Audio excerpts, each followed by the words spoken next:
Rusido. And can you tell us why you're here?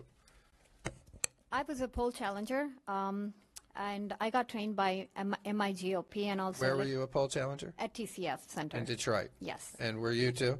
Yes, I was a volunteer at the TCF Center on election night. Okay. I got trained by MIGOP and also by the Election Integrity Fund, but then I received my credentials from the MIGOP. So on the 3rd of November, I was representing MIGOP on the floor.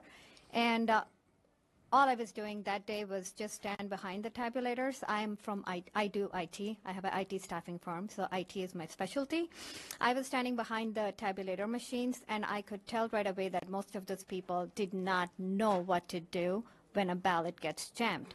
And I had to literally stand behind them and say, you need to discard when a ballot gets jammed. And just like the previous witness, what she was saying, yes, those tabulators were getting jammed, at least, like she said, 3 or 4 times an hour. And if they knew what to do when there is an error, they were doing it right. I mean, to explain to the other person who was asking, when you take the jammed ballot out, you have an option to discard the number. There is a column that says, that's actually tabulating. That's incrementally tabulating every time a ballot gets scanned. So when a ballot gets jammed, you have an option to go and say discard. Then it makes it 0. But you also have an option to continue. So what happens is when you take those one jammed ballot plus the rest of the ones that got tabulated and put them through again, like feed them, if you say continue tabulating, it will add to that 24 or 25 wherever it got jammed, and then again rescan this entire thing. Like she said, the number only has to be 50. There were machines, at least not the machines I was guarding. I was behind tabulator number 5 and 6. And because I was on top of them, telling them every single time, stepping forward and saying you didn't make it 0, those machines were doing okay. But I did come across a couple of other machines where the numbers were 300, 400. It's not supposed to be. But I could clearly tell that some of those people didn't know how to discard and start again. So was there an overcount? Yes. Was it off by thousands? I can't tell. I only can tell what I saw. And I witnessed that some people didn't know what to do when it was getting jammed. I don't know how much of training they all had, but some people did not know IT. Similarly, at the county board, too, where I witnessed this big stack of ballots that came in with a note saying not in EPB/S, which is not in election poll book or system. I didn't even know that can even happen, that you can actually have ballots that are not in the poll book or in the system and still be fed into the system. These people were manually entering it, and I have the table numbers where this was getting done, like the counting board numbers, and they didn't know. They were manually feeding it with a birth date of 1900 something. And when I asked the supervisor why they were manually being fed, they said they did not know. They're only doing their job, and if I have a problem, I could go talk to somebody up there. But the thing is, they didn't even know how to unlock the voter record when it gets jammed. Because I'm in IT and I can understand the code behind it, I had to literally help them. I'm like, you have to go do this and do that. And that's when they kind of knew. So I could clearly tell most of these people didn't have enough training, and they were just monotonously doing their job. And whether it was intentional or not, again, I cannot witness to that. I can only tell what I was there for. And again, I just want to tell everybody here that when we became a poll challenger, our intent was not to get into fights with anybody. I'm an immigrant, and this country gave me a platform to be what I am today. I run a successful IT business. I'm one of the fastest 50 growing companies in America. And I really love this country. When I became a citizen of this country, it was a choice I made. I had to give up my Indian citizenship to become a U.S. citizen. It's a choice we all make. That's a country we grew up in, but this is a country we chose to live. So we just have a lot of respect for this country. Putting ourselves out here, it's not fun. Trying to get our names out there, trying to just kind of intimidate us. You have to understand, coming to a country where we have nobody and then start our life here, it takes a lot of courage. So we do have courage. And especially for me to do this, it's really scary. It was very scary because I am a very private person. I have no social media accounts. I just like to live a very private life. But I knew what was at stake from what I witnessed at TCF, and my heart broke because I had a lot of respect. I still have a lot of respect for this country, and I don't believe in racism as like the mainstream media narrative.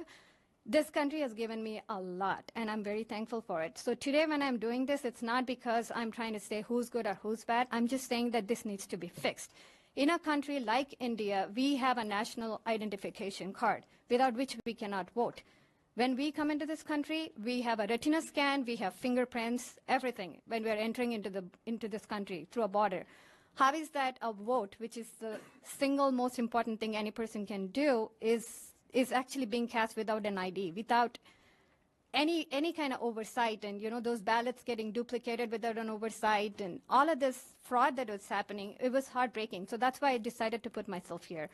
Another thing that I noticed is that there were Democratic challengers there. I don't even call them challengers. They were agitators. They were only there with one purpose. When GOP people or nonpartisan people signed up, we were only trying to ensure that there was integrity. Whereas when Democratic challengers signed up, their only purpose there was to intimidate the GOP people and get them out. So that was what was happening on the 4th when I got on the floor. I didn't have my GOP tag on, so automatically I was assumed to be a Democrat. And I have seen some women who came to me and said, let's get these MFs out.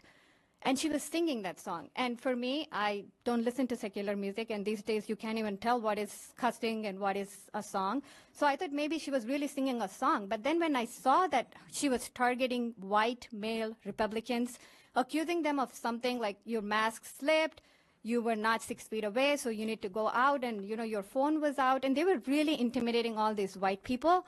And I put myself out there, tried to help them, saying, why are you getting them in trouble? And they said, why are you taking their side? Then I showed my GOP tag, and then she said to me that I am on the wrong side because I had a GOP tag on.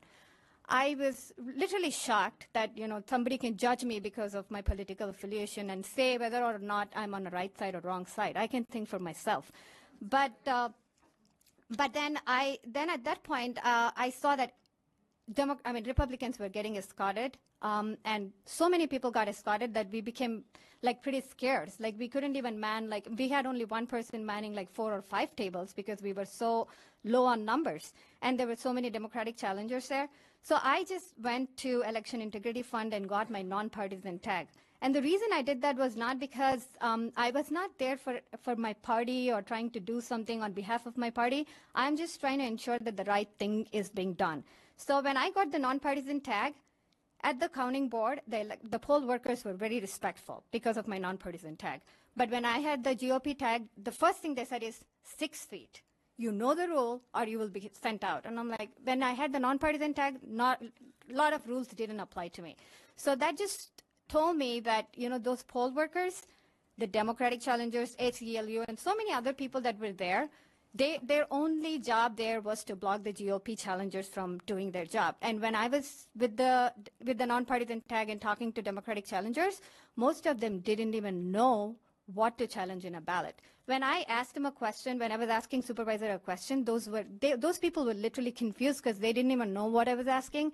And then when I asked one lady, where did you get trained? She said, trained for what? Because they didn't know what they were there for. Their only job, I could tell there, was to block the GOP people from challenging or intimidate them and get them out. And did you have something to say also about your experience?